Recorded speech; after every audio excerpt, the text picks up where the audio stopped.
este nuevo discurso de ingreso en la Sociedad Española de Médicos, Escritores y Artistas, ASEMELLA. Esta tarde va a leer el discurso el doctor Javier Aranceta Bartrina, que es especialista en medicina preventiva y nutrición. El doctor Aranceta ha escrito numerosos libros y realizado múltiples estudios sobre nutrición y también tiene una gran inquietud divulgativa en los ámbitos alimentarios de la población. Bueno, como es habitual, el acto se va a desarrollar de la siguiente manera. En primer lugar, el doctor Francisco López Muñoz, que es asociado numerario de ASEMELLA, hará la presentación del conferenciante. A continuación, el doctor Javier Aranceta leerá su discurso de ingreso titulado Los alimentos desde el Nuevo Mundo al Viejo Continente y viceversa, semblanza de una simbiosis de éxito para la gastronomía en todas sus manifestaciones. Yo creo que es un discurso, ¿no?, que tiene muchas expectativas. Seguro que disfrutamos mucho de él. Bueno, y a continuación, el profesor García Sánchez, actual secretario general de ASEMELLA, pues le va a dar la respuesta. Así que no quiero restar más tiempo al acto y cedo la palabra al doctor Francisco López Muñoz, que va a realizar la presentación del conferenciante.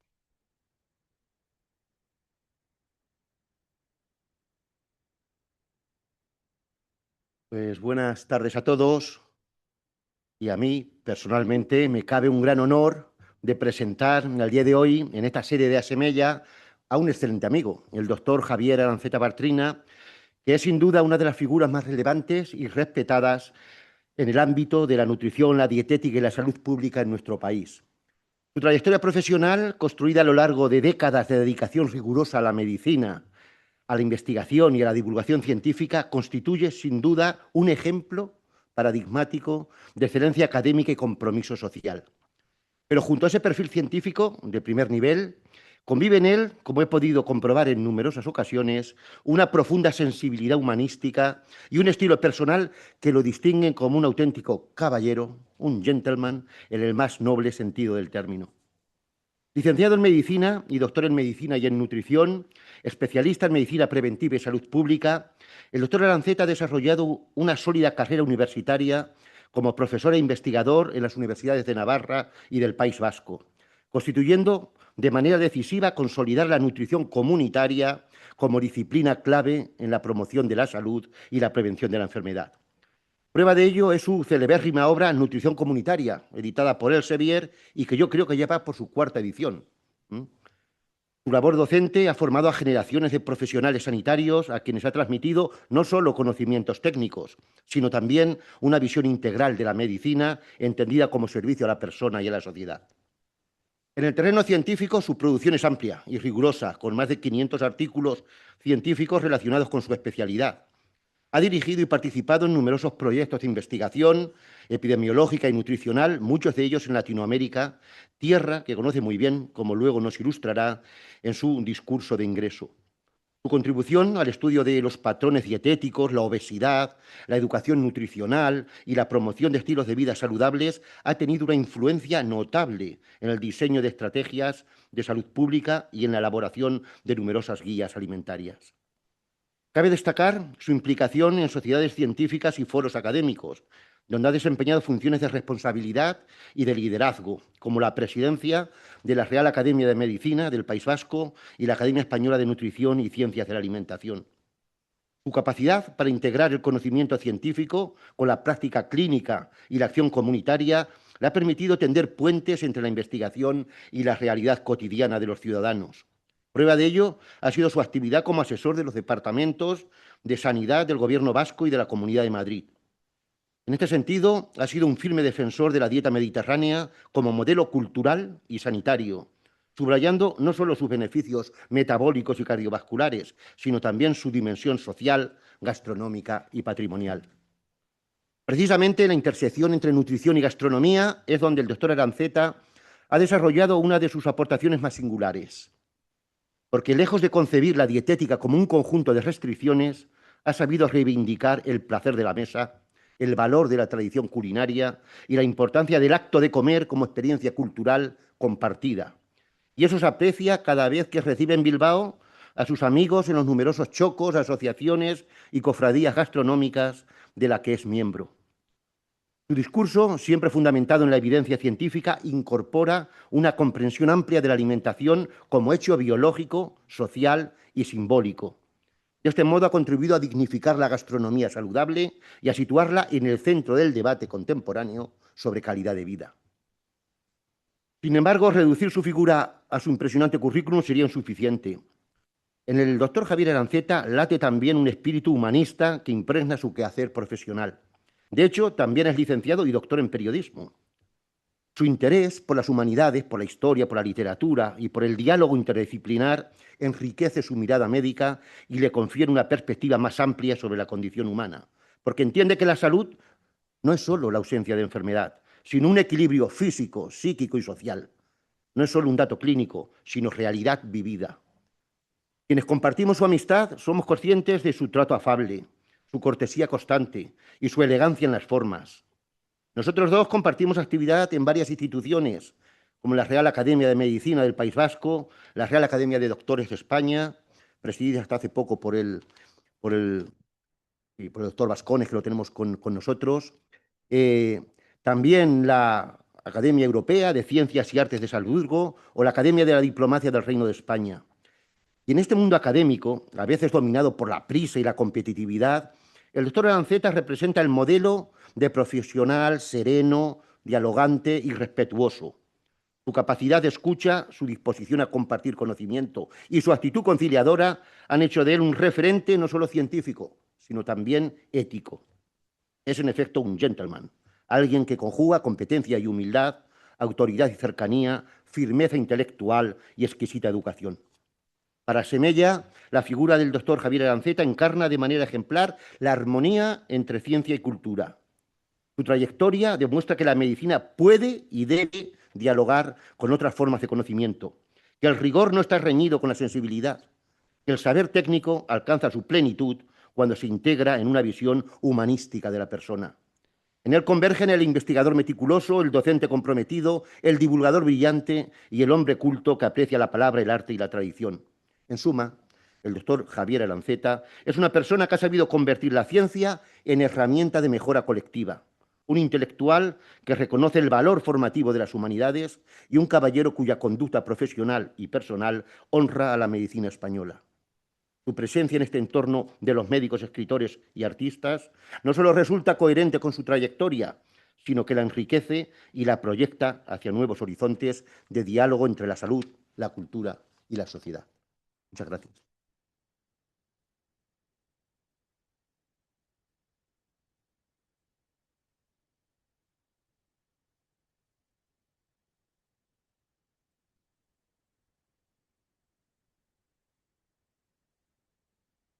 Muy buenas tardes, señorísima presidenta de la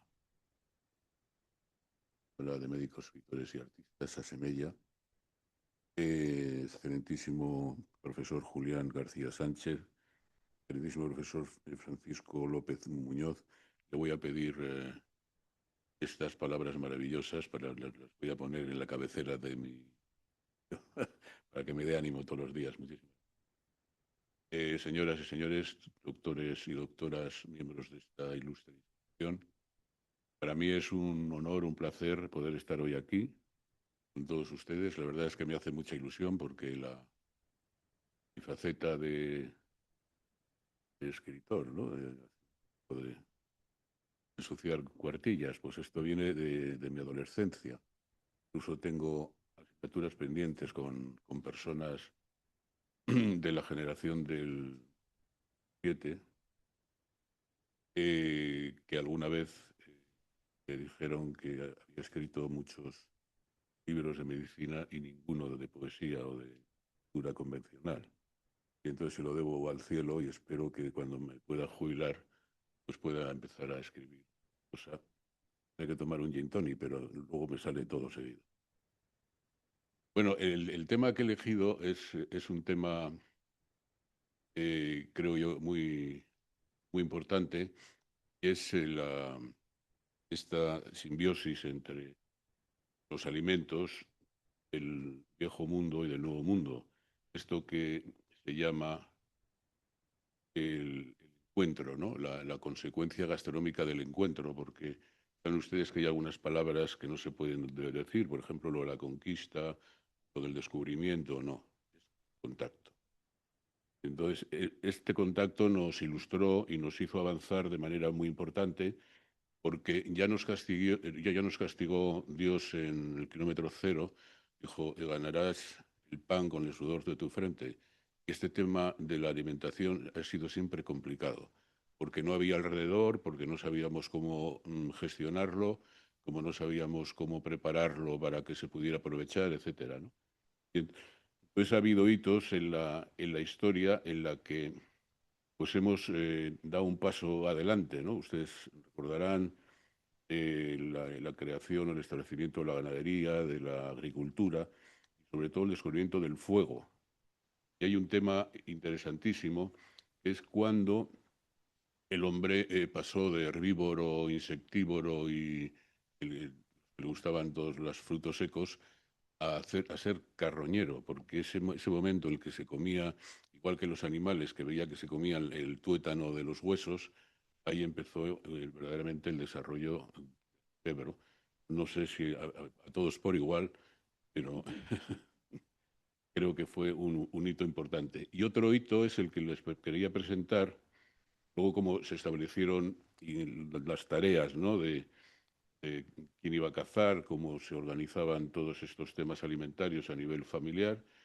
Y todo esto se hizo en buena medida con inteligencia, con intuición, y permitió avanzar a la humanidad en todos los rincones del planeta, ¿no? Entonces, ¿qué pasaba antes de la época, o sea, colombina, en la época precolombina? Pues que nos movíamos todavía con la tradición romana y matizada por influencia árabe, ¿no?, que fue la que de alguna manera, y queda todavía, pues impregnó de miel de caña, de todas las dulzainas, a todos los alimentos que había en la mesa, ¿no? Aquí podemos ver cómo coexistieron en nuestro país y en algunas otras zonas las tres culturas, judíos, musulmanes y cristianos, en la que tenían distintas técnicas y distintas maneras de alimentarse, y todavía es así, ¿no? Y porque el cristiano se caracterizaba porque comía cerdo y bebía vino, y los otros señores pues se lo perdían, por lo que sea, ¿no? O dicen que se lo pierden algunos, ¿no? Porque, claro, ustedes saben que un sitio donde más jamón de bellota se exporta es en algunas zonas de África y donde está nuestro querido rey emérito. Entonces, bueno, pues hay gente que se cura, ¿no?, y que come de todo.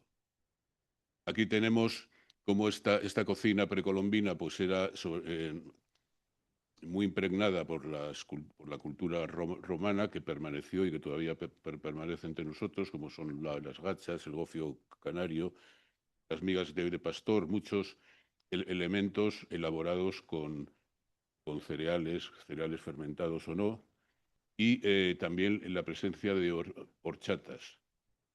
Yo no sé si la horchata de chufa es de aquella época o fue posterior, pero bueno, la verdad es que está muy rica, yo creo que estaría por aquella época.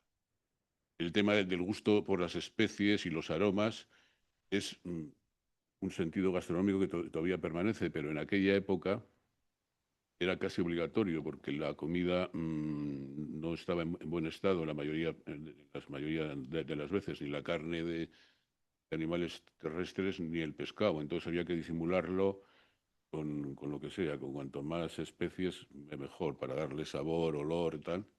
Y esto es algo que ha caracterizado este periodo y que todavía sigue en nuestra época, en ciertos sentidos. La permanencia de la cocina árabe, sobre todo después del reinado de Abderramán II en Córdoba, pues incorporó nuevas legumbres, por ejemplo, las lentejas, los garbanzos, y introdujo esto que les he comentado yo, ¿no?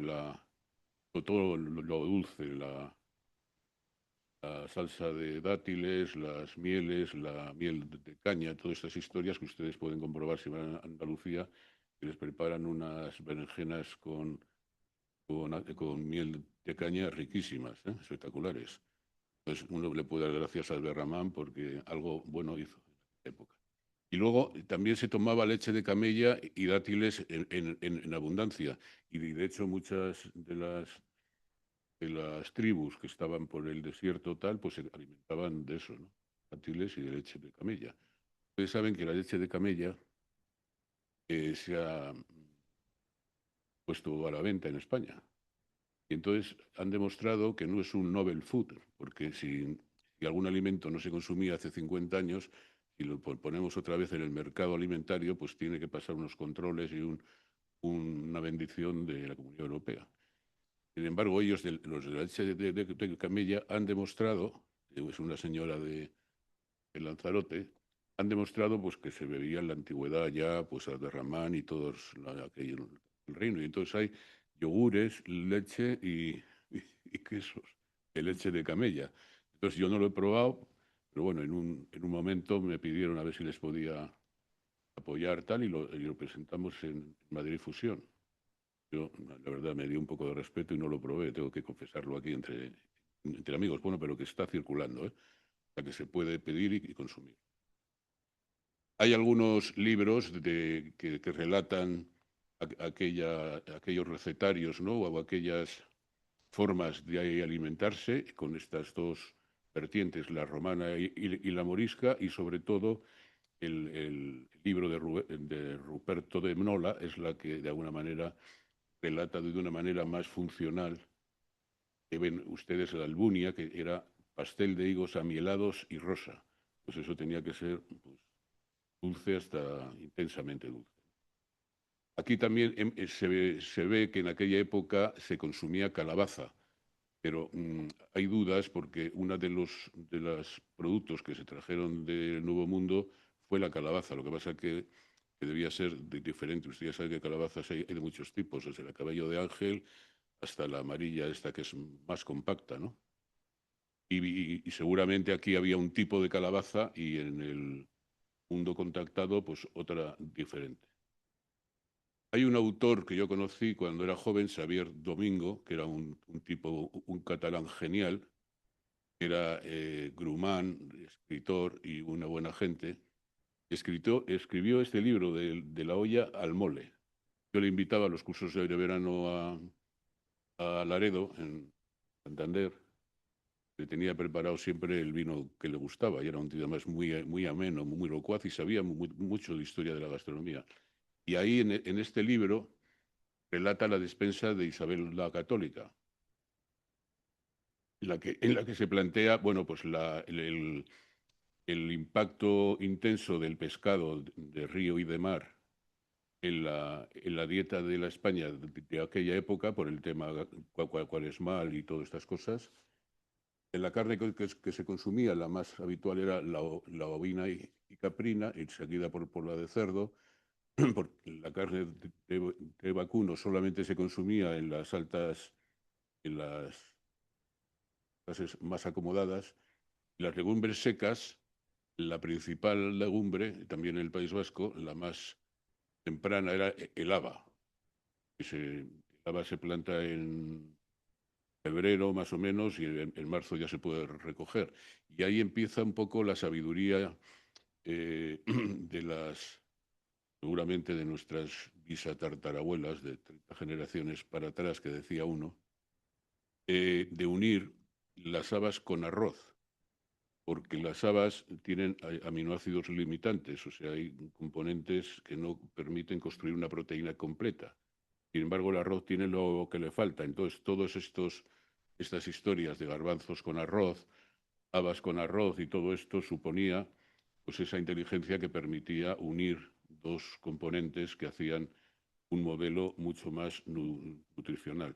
Y otra cosa que me ha sorprendido es que todas estas carencias de alimentos, que en algunos sitios pues había ciertamente carestía, ¿no? No solamente había hambre cuantitativa, sino también cualitativa, ¿no? En todas estas épocas pues había pues, escorbuto, beriberi, había todo tipo de deficiencias alimentarias. Sin embargo, en Murcia se ha investigado que esta gente, la huerta de Murcia y el cerdo negro de Murcia y lo que sea, tenían de todo, desde los labriegos más humildes hasta las clases más acomodadas. O sea que Murcia era una isla de autosuficiencia y yo creo que todavía lo es, porque una gastronomía muy interesante, sobre todo desde el punto de vista vegetariano, ¿no?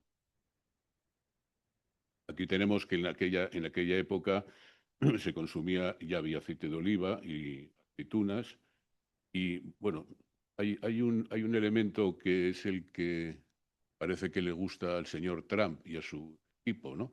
Que lo consumían nuestras abuelas, es el unto. Ustedes ya se acordarán, que había esas patatas con unto, estaban súper ricas, las hacía mi suegra, y bueno, era por lo único que le quería, por las patatas con unto. Fantásticas. Bueno, entonces había unto porque el aceite era muy caro y el aceite se guardaba en las casas en nuestro país solo para las ensaladas, o sea, era como una joya, era el oro verde, ¿no? Y en el País Vasco había harina de millo, que es alpiste. Y este es un cereal que vino con los fenicios, o sea, que vino de África. Se hacía boronas, se hacían un panácimo muy duro con millo hasta que llegó el maíz que sustituyó al millo, y todo lo que se hacía, todas las papillas de borona y el pan de borona y todo esto se sustituyó el alpiste por el maíz. Y de hecho se llamaba borona, y a la época joven en el País Vasco, a la gente de pueblo se llamaba borono. Decía, mira, este es un borono. Había cereales interesantes, como he dicho antes, habas, lentejas, garbanzos, y luego todo esto mezclado a veces con queso rallado y con arroz, lo cual hacía un plato nutricionalmente completo. Y no podían faltar los dulces de nuestras monjitas. Muchos de estos se trasladaron al nuevo continente y permanecen allí, ¿no? Hay mucha repostería eh, de origen religioso que se ha sentado allí en México, en Colombia, en muchos sitios. Ahora, yo no sé si han estado ustedes en alguna feria de monjitas y dulces. Espectacular, ¿eh? O sea, además es que hacen de todo. Bueno, ¿qué pasaba en el Nuevo Mundo desde el punto de vista alimentario? Pues que comían a base de maíz, de patatas y de algunos elementos como la yuca y algunos vegetales. Era un modelo alimentario muy básico, pero que suponía un valor nutricional bastante completo, insisto, el maíz y la patata y las alubias. Frijol, las alubias negras estas que luego se han cultivado en España, las de Tolosa y tal, todas vienen de allí.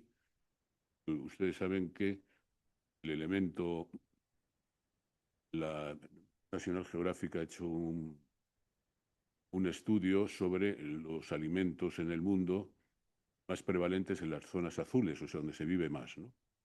¿Cuál era el que tenía mayor impacto? Y el que tiene mayor impacto es el frijol negro, de las alubias negras, así que hay que ir a por ellas.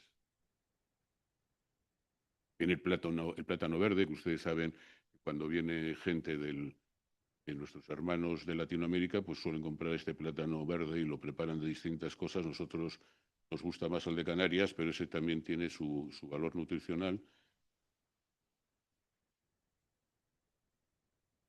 Aquí tenemos cómo la conquista del Imperio Inca eh, fue posible a través de tener allí para comer papas, o sea, patatas y maíz, ¿no? Y con eso se alimentaban ellos y los soldados españoles que estaban allí. Y así fue como tuvieron que vencer, superar cordilleras altísimas y bueno. Y además es un colorido, fíjense ustedes, las mazorcas de maíz, la cantidad de colores que hay, ¿no? Y todo esto representa que tienen biocomponentes de distinta caracterización, ¿no? Esto ya lo... Entonces llega este punto de encuentro, en el que tenemos alimentos que aquí no teníamos, los del Nuevo Mundo, que se incorporan paulatinamente a la alimentación europea, a la dieta europea. Aquí tienen ustedes un esquema de que en América llegaron muchas cosas, ahí tienen toda la relación. Ahora veremos algunos, pero nosotros también no nos quedamos mancos. Nosotros también les llevamos muchas cosas que aparentemente podía parecer que eran de aquella latitud. Por ejemplo, el azúcar. El azúcar y el café son nuestros. Todos los cítricos, el aceite, por supuesto, y todo lo que son lácteos fermentados, queso, yogures, todo esto es europeo. Y también animales desde el caballo, ¿no? Porque ellos, los indígenas, creían que eran dioses porque iban montados a caballo. Claro, era un hombre multiplicado por dos y con 2 piernas y las 4 del caballo. Pues decía, joder, a ver cómo les ganamos a estos. Bueno, entonces todo esto enriqueció de manera impresionante porque en Europa se pasaba hambre. Pues había hambrunas y había un problema cualitativo de nutrición y por eso había tantas epidemias y tantas enfermedades endémicas, ¿no? Que hoy no pasarían pues porque la gente estamos un poco mejor alimentados. Bueno, aquí tenemos el tomate que primero que llega desde México con Hernán Cortés, allí como saben ustedes se llama jitomate y claro, es algo que dijeron, ¿esto qué es? Y lo pusieron primero como planta ornamental, incluso en los jardines de la Sorbona, hasta que, bueno, pues vieron que podía ser, bueno, pues una hortaliza, una verdura que se podría incorporar y que además triturada y cocida, pues podía suponer un aporte interesante, ¿no? Aquí tenemos el gazpacho y el sofrito, que no existirían sin el tomate. Pero voy a adelantar. En el mundo de la epidemiología nutricional, la dieta mediterránea es esta que ha tenido hoy y que tiene tan buena prensa respecto a la enfermedad cardiovascular, al cáncer, Alzheimer, tal, a lo que ustedes quieran. Pero el gol estándar de la dieta mediterránea es el sofrito. El sofrito es el gol estándar, o sea, es lo que permite la biodisponibilidad del resto de componentes, que mejora la absorción, la utilización del resto de los componentes. Como estamos en familia, yo también creo que el vino hace la misma función, porque ustedes saben, el vino como tiene un poquito de alcohol y otros biocomponentes, yo creo que ayuda a la absorción de muchos componentes que están en los alimentos secos, ¿no? Y que por eso, bueno, pues es un añadido que la ciencia va valorando como positivo. Claro, si comes mucho tomate, pues te da una diarrea enorme y si tomas mucho vino, pues te sienta mal. Entonces, todo en su justa medida, seguro que hay un estudio del equipo de Predime de la Universidad de Navarra y de otros puntos del país que han montado un estudio exclusivamente para ver el efecto que tiene el alcohol de las bebidas fermentadas, o sea, cerveza y vino, en la salud. Y esto va a tardar un par de años en tener unas conclusiones, ¿no? Entonces, cuando esas conclusiones sean que el vasito de vino, menos de 20 gramos de alcohol, equivalentes de alcohol, pues tiene su lado positivo, a ver cuántos piden perdón. ¿Sí? Por haber hecho que la gente, claro, tuviese que ir a tomar el vino al bar porque en casa no podía. Pero que dicen que es malo, chiquillo. Y tiene que ir al bar, el pobre, allí solo a tomarse el vino. Bueno, recordemos lo del gazpacho y lo del sofrito interesante. Este señor fue el primero que escribió, el Pietro Andrea Gregorio Mattioli, en el arte de la repostería, en el que el tomate, porque claro, el tomate también se puede confitar, o sea que tiene muchos usos, como ustedes saben, y yo tengo una anécdota porque a mí los de mi quinta, tenemos ahí un choco, como ha dicho muy bien Paco, se ríen porque nosotros comemos tomate de nuestra huerta en diciembre y tengo que mandar la foto porque no se la creen. Pues en diciembre, el día de Nochevieja, hacemos una ensalada de tomate con el tomate de nuestra huerta. Y bueno, hablemos de la patata, que bueno, pues ha tenido muchas historias también, ha tenido un recorrido difícil, pero seguramente ha sido el alimento que más ha tardado en incorporarse a la alimentación convencional, porque en el norte de España era el alimento para los animales. En muchos sitios, en Andalucía, en Europa, Norte de Europa, se asumió mucho antes. Pero la patata alavesa, que es eso, como ustedes saben, es una patata muy apreciada, empezó a valorarse a principios del siglo XIX, pero hace poco. Por lo tanto, bueno, pues se ve que por el aspecto tal, ¿no? Y ahí estaba el amigo Parmentier, que escribió y lo llamó pomme de terre, o sea, manzanas de tierra, por la forma tal. Y también hay una anécdota relacionada con la patata en Europa, y es que la Irlanda capturó a parte de las naves que iban de la flota invencible, aquella que fue vencida por los malos elementos, pues cogieron todas las plantas que llevaban y plantaron, ¿no? Y entonces hicieron monocultivo de patata. Entonces, en 1845 atacó un hongo a todas las patatas de Irlanda y entonces ocasionó una hambruna bestial. Y esto es el kilómetro cero de la inmigración de irlandeses a Estados Unidos. Muchos Kennedy, todos estos son irlandeses, de origen irlandés. Huyeron todos a Estados Unidos. Pero el mundo aprendió lo que ya sabían los aztecas, y es que no puedes tener monocultivo. O sea, tienes que tener, tu fuente alimentaria tiene que tener varios puntos. No puedes fiarte todo a un alimento como hicieron los irlandeses con la patata. Entonces, ¿qué sería si las patatas? Pues la tortilla de patatas, las papas arrugadas, las patatas, los huevos fritos con patatas, o sea, una maravilla. ¿Eh? O sea, sería para suicidarse, ¿no? Coño, que me quiten las patatas. Este era Parmentier, que era un botánico francés, que es el que escribió sobre calzó pues todas las virtudes. Claro, eso es un almidón y era muy interesante también para los siguientes viajes, ¿no? Bueno, el cacao, ¿qué vamos a decir del cacao? El cacao, ellos lo tomaban, como ustedes saben, con pimienta, pues bebían un caldo como una infusión de cacao con pimienta, bueno, que no sé, cual ahora no nos agradaba. Pero a partir de la llegada a Europa y sobre todo con la connivencia de los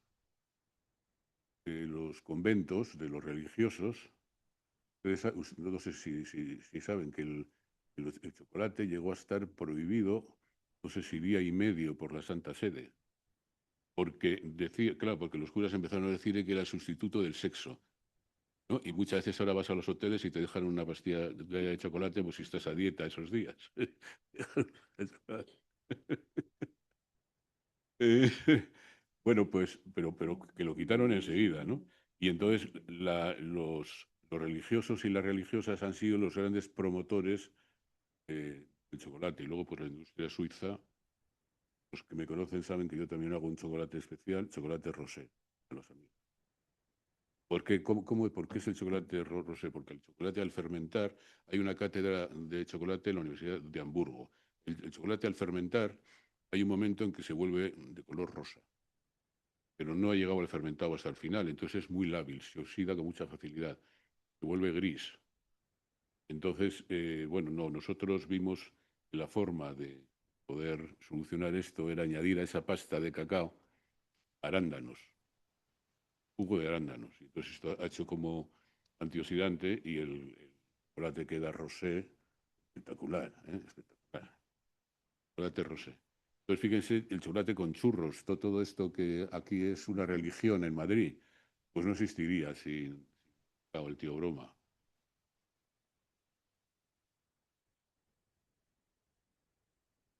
Bueno, ustedes saben, solamente por tiene la cabeza ahora, hay 3 tipos de cacao. El más importante es el criollo, que es el Gold estándar. Pero luego hay 2 que tienen más producción, que es más fácil, que son el forastero y otro que no me voy a acordar, que es también es un híbrido, ¿no? Y entonces, bueno, esos tienen más producción, pero bueno, que no tienen la misma calidad. Entonces el criollo, el que hacen para nuestros chocolates, lo elaboran, no lo elaboran, sino lo cultivan en Venezuela, en el país, Jennifer.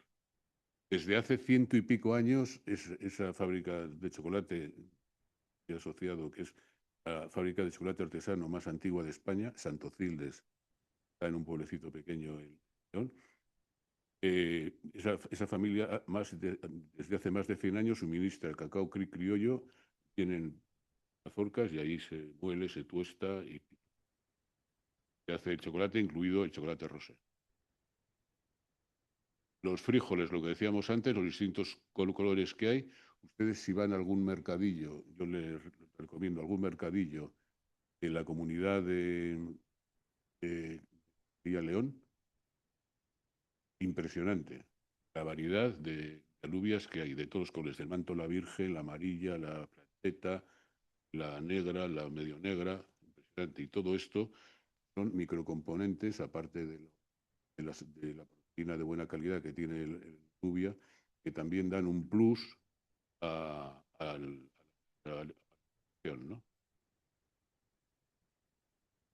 El maíz, como decíamos antes, el maíz ha quitado mucha hambre, sobre todo en el norte de España, pero tenía un problema, porque los mexicanos, o sea, los nativos, cocían el maíz con agua y ceniza. Entonces, alcalinizaban ese agua con ceniza, luego en Europa se hizo con cal viva, entonces impedían o sea, inactivaban un antinutriente de la niacina. Entonces, el consumo de maíz que tiene un nombre difícil, sin distintar, ocasionó déficit de niacina en los consumidores y ahí apareció la fiebre rosa, el collar de Casal y la enfermedad de las 3 Ds, demencia, dermatitis y diarrea, ¿no? Se morían en todo el norte. ¿Por qué en el País Vasco no se morían de la enfermedad de la rosa? Porque todo el maíz se tomaba con leche. Entonces la leche aportaba la niacina y entonces pues no había ese. Entonces, donde donde fue una enfermedad más prevalente fue en Asturias, collar de Casal, ¿no? Que pero decían que era una enfermedad infecciosa, pero luego lo demostró un buen americano, que no era. Esto lo desarrolla Paco maravillosamente. Se pone a investigar y bueno, la locución maravillosa. No era infecciosa, era una enfermedad carencial que hacía mucho a pupa y que generaba costras en todas las partes del cuerpo expuestas al sol. Era el collar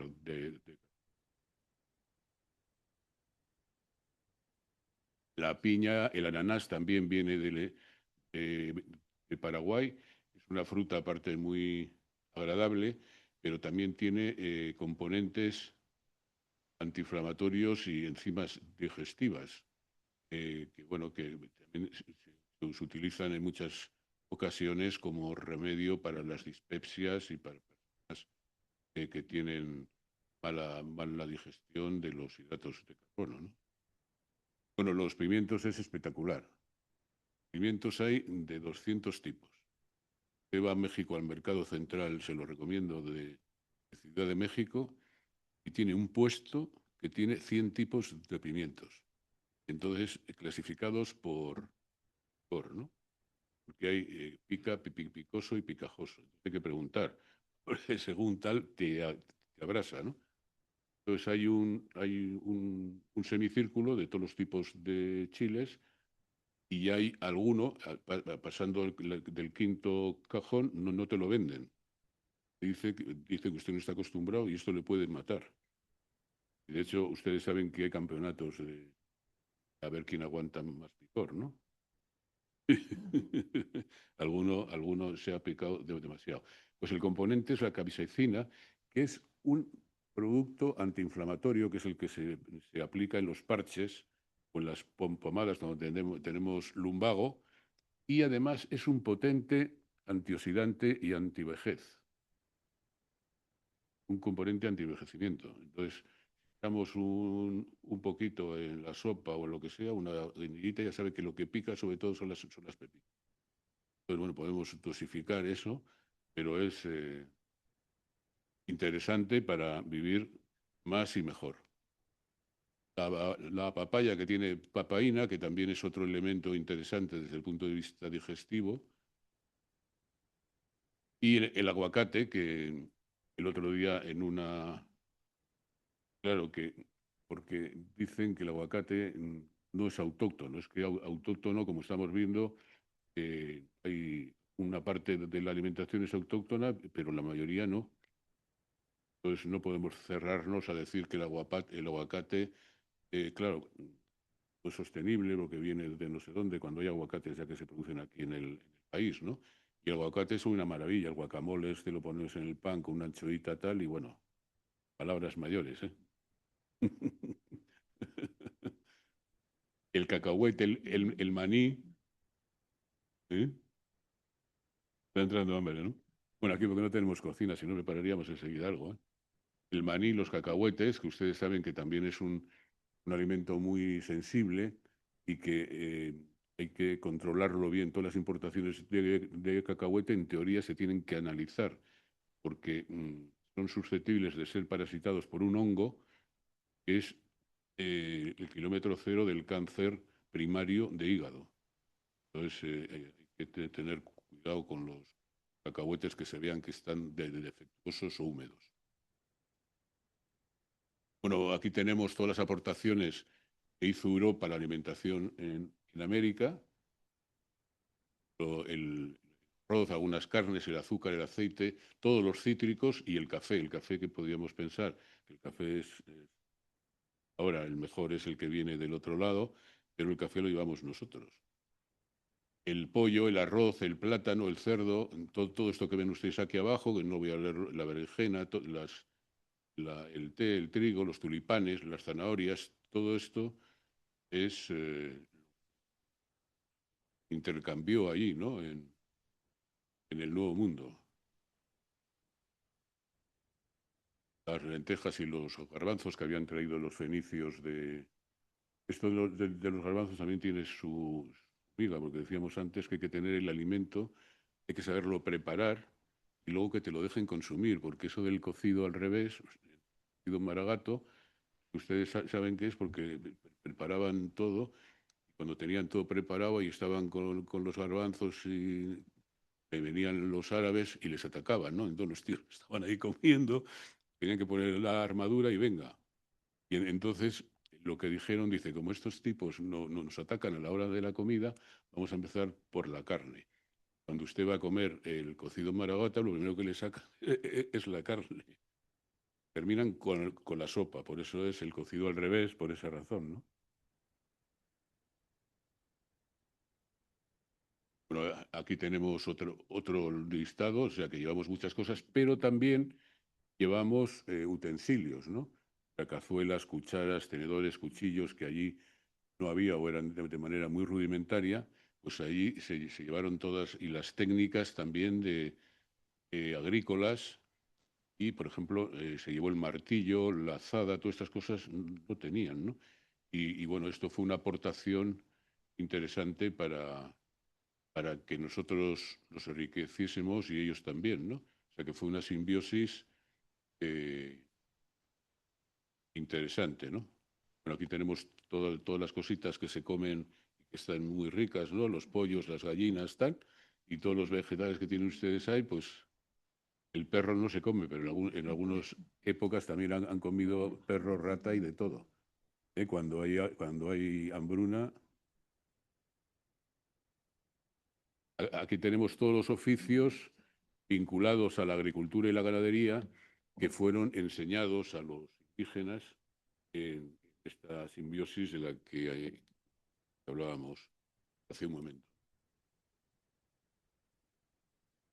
Y la mayor parte y muchos de los alimentos que configuran el perfil de dieta mediterránea vinieron del Nuevo Mundo, como he comentado antes. Y esta dieta mediterránea es, en este momento, el icono de la dieta sostenible y de la dieta saludable, y de la dieta sabrosa, porque es sabor, salud y sostenibilidad, ¿no? Dieta mediterránea. Ustedes pueden ver cómo este estudio Predimed, que es el estudio más importante que se ha hecho en España nunca, cómo demuestra que la dieta mediterránea, añadido aceite de oliva y nueces, es capaz de prevenir, o sea, hacer una prevención primaria de la enfermedad cardiovascular. Pero los americanos, que son muy listos, ustedes no le menosprecian, han hecho un mix entre la dieta mediterránea y la dieta DASH, que esta es una dieta inventada por los americanos para los pacientes con hipertensión. Entonces han hecho este mix y han descubierto esta dieta. ¿En qué se diferencia? Pues la dieta MIN es la dieta mediterránea con más frutos secos y más frutos rojos. Es solo eso. Han demostrado que disminuye el riesgo de Alzheimer y de trastornos cognitivos. Entonces, cuando uno pues ya dice, ¿dónde están las gafas? Y las lleva puestas, ¿no?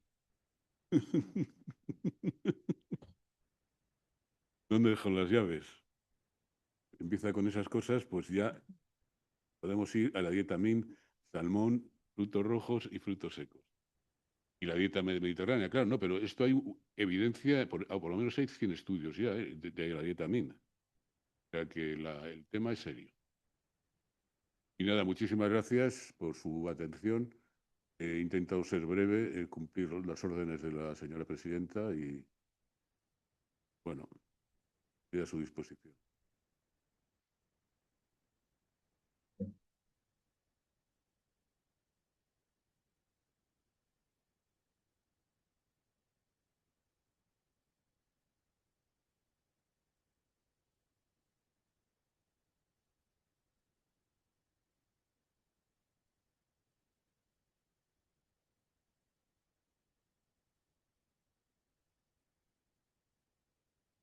Tardes.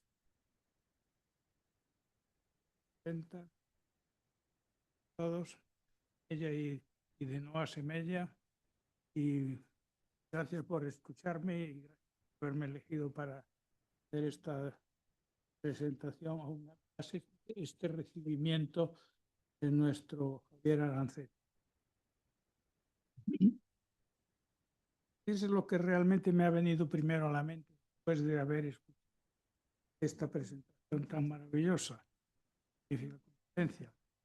Pues en principio la respuesta es sencillísima. Sin ninguna duda estamos ante la figura destacada en los ámbitos de nutrición comunitaria, la salud pública y la divulgación científica. Ha llegado al punto en que cualquier lugar, tanto en Europa como en América, o en cualquier foro al que vayamos, si no ha sido invitado, desde luego se le va a echar de menos. Es decir, su presencia es indispensable para darle categoría y certificar el éxito de cualquier reunión sobre este tema que se haga en cualquier lugar del mundo. Y esto es cierto no por casualidad. El doctor Francisco López Muñoz ya nos dijo que no se trata de casualidad ni de suerte. Por el contrario, para poder llegar a este punto de que sea admirado en todo el mundo, es necesario una planificación. Es decir, que en la trayectoria se ha conseguido desarrollar una combinación muy sólida entre formación académica, actividad docente e investigadora de referencia y una participación muy activa en las instituciones científicas nacionales e internacionales en las cuales el tema de la alimentación es primordial. Si nosotros tratamos en un momento de averiguar la motivación que lleva al profesor Aranceta a escoger precisamente este tema para su discurso, no necesitamos mucho tiempo para darnos cuenta, tan pronto llevamos 35 segundos escuchándole, que se trata de una de las personas, por no decir la persona, quizá la única que ha tenido la oportunidad de conocer in situ no solamente la cocina que tenemos aquí, la cocina española y la cocina europea, sino también la cocina del Nuevo Mundo, como está muy claro en muchos de los vamos, la admiración que tienen por él en muchos países, que han dado incluso hasta el nombre de una cátedra en un país en México.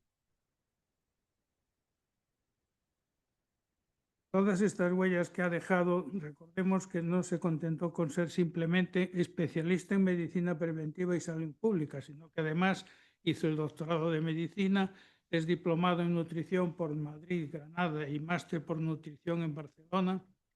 Aparte de eso, hay una cosa que me ha llamado mucho la atención y que me he dado cuenta al explicarlo, es muy importante, es decir, su doctorado en periodismo. Esto le ha permitido, a la hora de estructurar su trabajo y sus presentaciones, utilizar el lenguaje más adecuado para que todo el mundo le comprenda.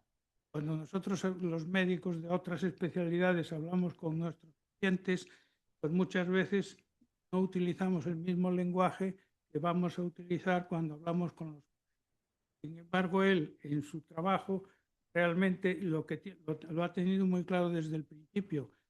No solamente tiene que tratar la misma forma de presentar cuando habla con la gente que cuando habla con los compañeros. Es decir, entendemos el mismo lenguaje y eso probablemente le ha venido, yo creo que con toda seguridad, como lo ha demostrado hoy, le ha venido precisamente por esa preparación que no solamente se centra en su aspecto único, sino además mucho más. Además de eso, como decía antes, no solamente aumentó sus horizontes con todos esos títulos que dice, sino que además hizo un estudio superior en dietética y nutrición en la Universidad de Nancy y un doctorado en nutrición en la Universidad de Perugia. Es decir, que no se ha limitado ni al País Vasco, ni siquiera a España, ni siquiera a Europa, se ha extendido por dos continentes. Perdón por este lapsus que me ha alejado un poco del papel que se me ha asignado, pero se debió a mi intento de encontrar explicación al impacto que al menos a mí personalmente me produjo escucharle su discurso que he leído previamente. Me he dado cuenta de que me iba a dar mucho impacto, me iba a suponer mucho el poderlo oír en primera persona. Pues me he dado cuenta que como parte de su formación se nota su preparación para expresarse con tal claridad que enseguida eres consciente de que todo lo que va relatando lo hace con tal convencimiento que todo parece que tiene una lógica insuperable lograda a base de pasar muchos años divulgando todos sus conocimientos. Todo esto encaja perfectamente, que devuelvo a mi posición inicial, como les cuñamos al profesor López Muñoz, ha formado parte de tantos foros, pertenece a toda cuanta asociación existente en el ámbito de su actuación profesional y ha contribuido participando en tantos proyectos de diversas comunidades españolas, así como de otros países de ambos continentes, que como se hablé previamente, todos quieren tener al profesor Aranceta en su programa, pues su ausencia haría disminuir la categoría de la reunión, el congreso o el comité que se crea para tratar todos los temas relacionados con la salud pública. Escuchando, hemos sido conscientes además de que la historia de la humanidad no podría ser entendida sin tener en cuenta la alimentación. Y además nos hizo ver que hemos de ser conscientes de que la alimentación hemos de considerarla más allá de una mera necesidad biológica, para darle la categoría que se merece como un acto que al mismo tiempo es cultural, social y simbólico y que se relaciona incluso con el poder, la economía y hasta con las creencias religiosas y de algún modo hasta con la propia tecnología que se ha desarrollado y se sigue desarrollando a su amparo. Él lo ha dicho y lo ha expresado muy claramente, hasta la forma de preparar los alimentos, todo eso ha tenido mucho que ver la tecnología y lo sigue teniendo. En cualquier restaurante, estos maravillosos que tenemos en nuestro país, las cosas raras que hacen en la cocina realmente son sorprendentes. Eso, es decir, la tecnología está utilizada por todos para darle más categoría a un restaurante incluso. Y si además de esto nos metemos en el apartado de la salud, también hemos escuchado que los patrones alimentarios son determinantes para favorecer la calidad de vida de muchas poblaciones, hasta el punto que se ha demostrado que la longevidad va a depender en gran medida de los patrones adecuados y los modelos de alimentación. Luego hablaremos de la provincia de Orense también, al final de la presentación.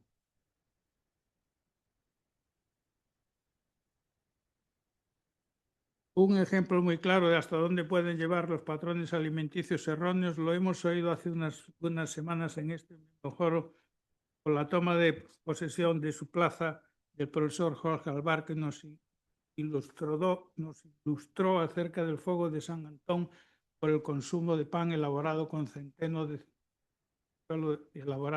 centeno contaminado por el cornezuelo. También en esta conferencia nos hace representar sobre la llegada de Cristóbal Colón al nuevo continente, como él señaló muy claramente, porque no solamente supuso la introducción de nuevos alimentos que vinieron procedentes de allá para aquí, sino que en el sentido contrario se ha producido exactamente lo mismo, es decir, muchas cosas que se consumían en Europa han sido capitales en importancia para mejorar la alimentación de casi todos los países de América. Decía, todo eso no se hizo de una forma violenta, sino que se tardaron varios siglos en conseguir que todas las posibilidades que tenían estos alimentos que iban a salir de aquí para América y viceversa, fueran entrando en el consumo habitual de nuestra población. Muy detalladamente en la parte final de su discurso nos introduce también en las ventajas que ofrece la dieta mediterránea, confirmando por numerosos análisis y estudios a lo largo de las últimas décadas que todos coinciden en demostrar los beneficios de la misma, incluso con esos añadidos que ahora nos comentó él, tanto en el sentido de la prevención de determinadas patologías como en el desarrollo de un envejecimiento más saludable, asociado indudablemente a una mejora indiscutible de la calidad de vida, tanto en las personas a título individual, pero también con el impacto que sobre enormes poblaciones va a producir adoptar determinados tipos de alimentación. Y esto nos va conduciendo para bien o para mal hacia una sociedad de centenarios en donde, como decimos, la calidad de la alimentación de los ha influido extraordinariamente. Bueno, supongo que se ha preocupado muy poco de hablarnos del vino por la mala prensa que el consumo del vino tiene últimamente, pero vamos, por lo menos lo han mencionado. La dieta atlántica también, por estar confinada a zonas geográficas muy concretas, un escaso impacto sobre las áreas de la población. Bueno, como hay que hacer algo para tu propio pueblo, pues como ustedes saben, en este momento se ha descubierto en los últimos décadas, años, que la gente más longeva de todo el orbe son los orensanos. Si nosotros calculamos el impacto del nivel de vida y de los años de vida, la población española estamos entre los mejores del mundo. Todos los países están por delante de nosotros.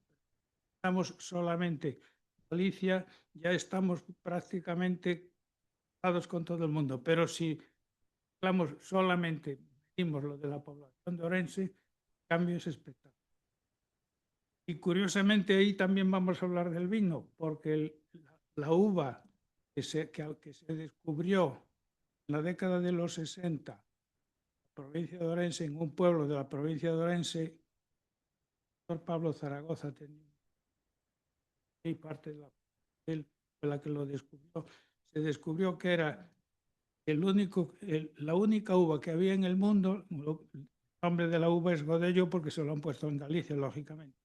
Pues esa es la uva, la única uva que hay de la época romana existente en todo el mundo. Y apareció en un pequeño pueblo que se llama... Las uvas estaban allí, pero nadie les daba importancia hasta que alguien interesado en estos temas, entre ellos pues, la familia del doctor Pozo, un oftalmólogo que estuvo en el clínico 6, pues descubrieron que era exactamente la única que había en el mundo y que coincidía con los cuadros que existían de la época de Nerón, y está Nerón en uno de ellos con las uvas de Godello, que son las del vino que ahora está cogiendo mucha fama, el vino Godello. ¿Y cuál es la diferencia de la dieta atlántica con la dieta mediterránea? Pues algo parecido a lo que están haciendo los americanos, es decir, añadiéndole más pescados, más determinadas cosas que, bueno, el doctor Aniceto Charro, profesor de esta universidad complutense que falleció el año pasado, fue el defensor de la dieta atlántica y el que por todos los foros. Finalmente, querido Javier, en nombre propio y de todos los miembros de la Junta Directiva y todos los miembros de Asemella, te doy la bienvenida y te felicito por tu presentación, porque además nos lo hemos pasado bien, hasta nos hemos reído. Todos los ingredientes de ello. Como representante, como digo, en nombre de todos los miembros de Asemella, participes con todos nosotros para contribuir a mantener el espíritu de nuestra asociación a la que perteneces ya desde ahora mismo con pleno derecho. He dicho. Gracias.